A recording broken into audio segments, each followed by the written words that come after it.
Ինչ փոփոխություններ են կատարվել ընտրական օրենսգրքում, որքանով այս փոփոխություններն իրենց դրական արդյունքները կունենան ընտրություններում։ Մարդը մտնում է տեղամաս, իրեն պետք է զգուշացնեն, գիտես, մի թերթիկ դիր։ Շատ մեծամասշտաբ աշխատանք է տարվում այս ընտրություններին տեղամասային ընտրական հանձնաժողովների պատրաստման մասով։ Հիմնական փոփոխությունները ավելի շուտ բացասական դերևս արձագանք է ստացել, քան դրական ամեն դեպքում խորհրդատվությունների եւ եկած հարցերի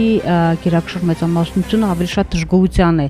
նման, քան թե հարցադրումների։ Ցանկացած քաղաքական ուժ կարող է այդ փոփոխությունը դիտարկել իր տեսանկյունով, իշխանությունը որպես դրական է, իմաստ ընդդիմությունը որպես իրենց խոչընդոտելու։ Ցանկացած փոփոխություն հատկապես ընտրական, որպեսզի նման բուռն արձագանքի չարժանանա, առնվազն պետք է դատարեցվի 6 ամիս առաջ։ Այդ փոփոխությունը, որ անուն ազգանունը պետք է չլինի Դաշինքի կամ Կուսակցության, դա արդեն կիրառվել է դիմում։ Տեղամասային կենտրոնների մատչելիության մասով ինչ կասեք։ Կենտրոնական ընտրական հանձնաժողովի հանձնարարությամբ եւ միջազգային կազմակերպությունների համագործակցությամբ